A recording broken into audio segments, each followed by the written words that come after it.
یہ کام جو ترقی یافتہ ممالک نے کیمروں کے ذریعے سے لیا، آج سے 1400 سال پہلے اسلام نے ایک تصور پیش کیا جس کی وجہ سے انسان کو قانون کا پابند بنا دیا۔ کیا تصور دیا؟ کہا کہ دیکھو جس پروردگار نے ہمیں پیدا کیا ہے وہ زندہ ہے اور اس کے اندر صفات ہیں جن میں سے 4 صفتیں بہت اہم ہیں، تم اپنے ذہن میں رکھا کرو۔ پہلی صفت ہوا معکم اینما کنتم، وہ تمہارے ساتھ ہے تم جہاں کہیں بھی ہو۔ تو ویڈیو کیمرے تو مخصوص جگہوں پہ لگ سکتے ہیں، ہر جگہ تو نہیں ہوتے، مگر یہ تصور تو بہت ہی خوبصورت۔ تنہائی میں ہو تو اللہ دیکھتا ہے، محفل میں ہو تو اللہ دیکھتا ہے، پہاڑ کی چوٹی پہ ہو تو اللہ دیکھتا ہے، سمندر کے اندر تم ڈائیو کر رہے ہو تو اس کی پانی کی تہوں میں بھی اللہ تمہیں دیکھ رہا ہے، تم روشنی میں ہو تو بھی اللہ دیکھتا ہے، تم اندھیرے میں ہو تو بھی تمہیں اللہ دیکھتا ہے۔ جب کوئی انسان تمہیں دیکھنے والا نہیں، اللہ تعالیٰ تمہیں اس وقت بھی دیکھ رہا ہوتا ہے۔ ایک تصور تو یہ پیش کیا کہ وہ تمہارے ساتھ ہے، ہوا معکم اینما کنتم، تم جہاں کہیں بھی جاؤ وہ تمہارے ساتھ ہے، اور پھر وہ تمہیں دیکھتا بھی ہے اور تمہاری بات کو سنتا بھی ہے۔ ان ربی لسمیع الدعاء، میرا رب میری دعا کو سنتا ہے۔ تو جو ہم زبان سے اللفظ نکالتے ہیں پروردگار اس کو سنتے بھی ہیں۔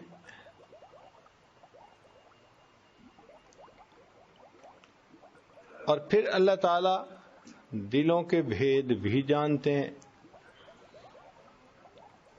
اب ایک ویڈیو کیمرہ تو اس وقت معلوم کرے گا نا جب کسی بندے نے کوئی قدم اٹھایا، دل میں کیا ہے اس کو تو ویڈیو کیمرہ ریڈ نہیں کر سکتا، مگر اللہ تعالیٰ فرماتے ہیں کہ یعلم خائنۃ الاعین، وہ جانتا ہے آنکھوں کی خیانت کو، وما تخفی الصدور، اور جو تمہارے سینوں میں چھپا ہوا ہے۔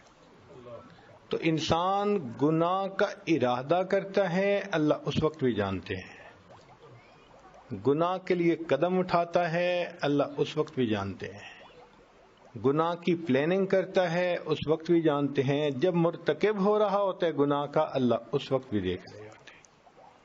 تو یہ احساس تو پھر بہت خوبصورت احساس ہے، ان مادی چیزوں کی نسبت بہت بلند، چنانچہ اس کو کہتے ہیں ایمان۔ نبی علیہ الصلوۃ والسلام نے صحابہ کو ایمان سکھایا تو ان کو اللہ رب العزت کی صفات بتلائیں اور ان کے دل میں یہ بات اچھی طرح رچا دی کہ اللہ ساتھ ہے، وہ دیکھتا بھی ہے، وہ سنتا بھی ہے، وہ جانتا بھی ہے۔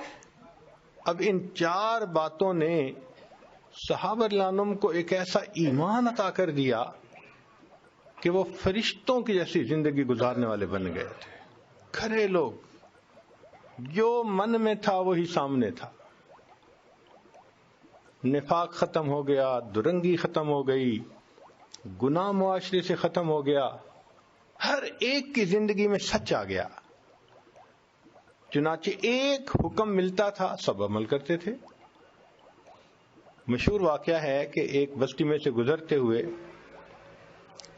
جو امیر لشکر تھے انہوں نے دیکھا کہ بعض عورتیں نیم برہنہ لباس پہن کر کھڑی ہیں، تماشے دیکھ رہی ہیں، تو انہوں نے اعلان کروا دیا قل للمؤمنین یغضوا من ابصارہم۔ ایک اعلان پر پورے کے پورے لشکر کے لوگوں نے اپنی نگاہوں کو نیچے کر لیا اور شہر میں سے گزر گئے۔ جب واپس گھروں کو پہنچے تو لوگوں کو بتایا کہ جی ہمیں امیر نے حکم دیا، ہم نے سر جھکا لیے۔ تو پوچھنے والے نے پوچھا کہ یہ بتاؤ کہ وہاں کے مکان سنگل سٹوری تھے یا ڈبل سٹوری تھے؟ تو اس نے جواب دیا کہ جب آنکھیں ہی نیچے جھکا لیں تو ہمیں مکانوں کی بلندی کا بھی نہیں پتا. یہ ایمان ایسی عجیب چیز ہے. چنانچہ نبی علیہ السلام صحابہ کو اس بات کی تعلیم دیتے تھے، تلقین فرماتے تھے کہ ہمارا پروردگار ان صفات کے ساتھ متصف ہے، لہذا ہمیں قیامت کے دن اس کے سامنے پیش ہونا ہے. دنیا میں رہتے ہوئے تم اس کے حکموں کے مطابق زندگی گزارو گے تو تم کامیاب ہوگے. چنانچہ صحابہ رضی اللہ عنہم کے سامنے گناہ کے مواقع آتے تھے. ایک صحابی مسلمان ہوئے تو مسلمان ہونے سے پہلے مکہ مکرمہ کی ایک عورت کے ساتھ ان کے تعلقات تھے. کافی دنوں کے بعد مکہ مکرمہ جانے کا موقع ملا. قدرتاً عشاء کے بعد یہ وہاں سے گزر رہے تھے کہ اس عورت نے دیکھ لیا. اس نے کہا، ابو مرشد، بڑا عرصہ ہوا تمہیں دیکھے ہوئے، آج تو خامد بھی گھر پہ نہیں، تم آ جاؤ اپنا کام سمیٹ کے اور ہم اکٹھے رہیں گے. فرمایا کہ نہیں، میں نہیں آؤں گا. اس نے کہا، تم وہی ہو نا جو مکہ کی گلیوں میں میری یاد میں پھرا کرتے تھے، آنکھوں میں آنسو ہوتے تھے، تمنائیں کرتے تھے کہ میں تمہاری بات کا جواب دوں. میں وہی ہوں. کہنے لگے، تم وہی ہو، میں وہ نہیں ہوں. تمہیں کیا ہو گیا؟ کہنے لگے، اب میں کلمہ پڑھ چکا ہوں، اب اگر تو مجھے گناہ کی دعوت بھی دے گی تو میں تیری طرف آنکھ اٹھا کے نہیں دیکھوں گا. اس نے زبردستی کرنے کی کوشش کی، چونکہ وہ تو پہلے سے تعلق رکھتی تھی، انوالو ہوئی تھی. تو جیسے اس نے ہاتھ اٹھانے کی کوشش کی تو فرمایا کہ پیچھے ہٹو ورنہ میں اپنی تلوار سے تمہاری گردن کو اڑا کے رکھ دوں گا. یہ کیا ایمان تھا کہ جس نے 100% ان کو گناہوں سے روک لیا.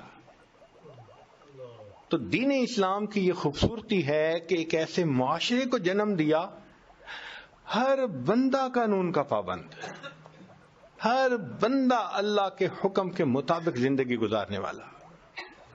اس لیے صحابہ رضی اللہ عنہم کے زمانے میں دروازوں پہ تالے نہیں لگائے جاتے تھے. یہ کنڈیاں لگانے کا رواج اور تالوں کا رواج تو بعد میں پڑا ہے. اس وقت کہاں رواج ہوتے تھے؟ ایسا امانت کا زمانہ تھا، دیانت کا زمانہ تھا. کسی بندے کی زمین چیز گر جاتی تھی، ایک ایک مہینہ وہیں پڑی رہتی تھی، اس کو اٹھانے والا کوئی نہیں ہوتا تھا. حتیٰ کہ ایک بندے کا کمبل گرا، اس کے اوپر بارش بھی ہوئی، آندھی بھی چلی، کسی نے ہاتھ نہیں لگایا. جس کا گرا تھا وہ تقریباً 1 سال کے بعد اسی طرف سے گزرا تو اس نے کمبل کو وہاں پڑے دیکھا، ہاتھ لگایا تو وہ اتنا بوسیدہ تھا کہ پرزے پرزے ہو چکا تھا. 1 سال تک اس کو کسی نے ہاتھ نہیں لگایا. ایک عورت یمن سے چلتی ہے اور مدینہ طیبہ پہنچتی ہے. اکیلی ہے، جوان العمر ہے، مال بھی اس کے پاس ہے. اب اکیلی عورت پیدل کتنا چلتی ہوگی یا سواری پہ کتنا سفر کرتی ہوگی؟ ایک دن میں 20 میل. تو 20-25 میل جس نے سفر کرنا ہو، اس کو ہزاروں میل سفر کرنا پڑے تو کتنے دن لگیں گے؟ راستے میں کبھی آبادی میں سوئے گی، کبھی ویرانے میں سوئے گی. اس کو تو کہیں بھی وقت آ سکتا ہے دن اور رات کا. تو وہ جب مدینہ طیبہ پہنچی تو عمر رضی اللہ عنہ نے بلا کے پوچھا کہ تم نے اکیلے سفر کیوں کیا؟ اس نے اپنی مجبوری بیان کی. تو عمر رضی اللہ عنہ نے ایک بہت خوبصورت سوال پوچھا کہ تم عورت زاد ہو اور عورت کو بہت پتہ چلتا ہے کہ مرد مجھے کس نگاہ سے دیکھ رہا ہے. تم نے یمن سے مدینہ کا سفر کیا، تم نے ان لوگوں کو کیسے پایا؟ اس نے کہا، امیر المومنین قسم اٹھا کر کہتی ہوں کہ میں اس راستے میں کتنے لوگوں کے ساتھ رہی، انٹریکٹ کیا، میں اس نتیجے پر پہنچی کہ یمن سے لے کے مدینہ تک ایک ماں کی اولاد بستی ہے. ایسی سوسائٹی کو جنم دیا کہ جہاں سارے کے سارے انسان یوں لگتا تھا کہ جیسے سب کے سب آپس میں بھائی ہیں اور بہن بھائی کی حیثیت. عزت کی حفاظت کرنے والے، احترام کرنے والے، دوسرے کی خیر خواہی کرنے والے، یہ سارا کا سارا نتیجہ اس ایمان کی وجہ سے تھا کہ ہر وقت دل میں یہ تصور تھا اللہ تعالیٰ دیکھتے بھی ہیں، سنتے بھی ہیں، جانتے بھی ہیں اور ہر وقت میرے ساتھ بھی ہیں۔ یہ بہت عجیب نعمت ہے۔ اب اس نعمت کو ہمیں سیکھنے کی ضرورت ہے۔ صحابہ اللہ فرماتے تھے تعلمنا الایمان ثم تعلمنا القرآن، پہلے ہم نے ایمان سیکھا کہ ایسا ہے ہمارا پروردگار، پھر جب قرآن اترا اور پتہ چلا کہ یہ اس کے احکام ہیں تو پورے کے پورے لوگ اس پر عمل کرنے والے بن گئے۔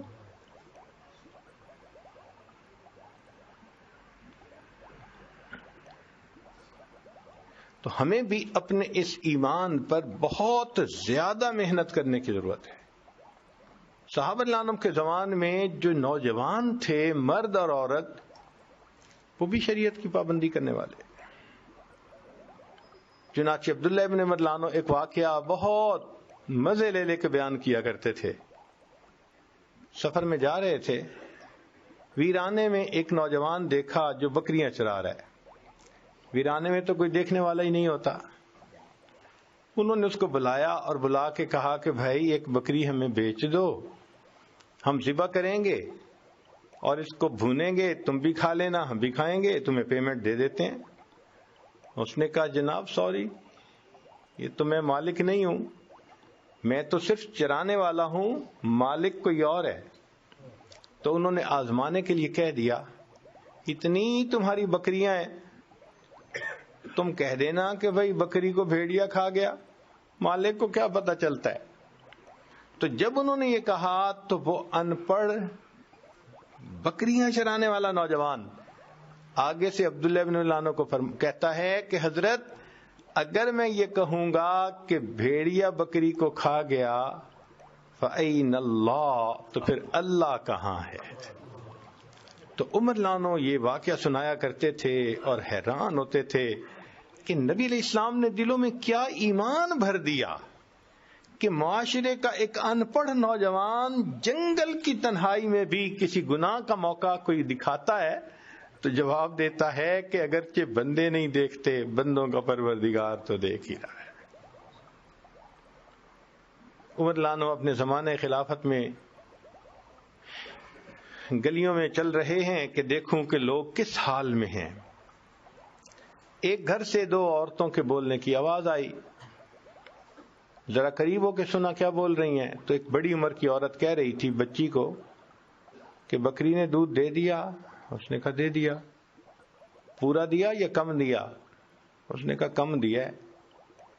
کہنے لگی لینے والے تو پورا مانگیں گے تو کچھ پانی اس میں ڈال کے پورا کر دو۔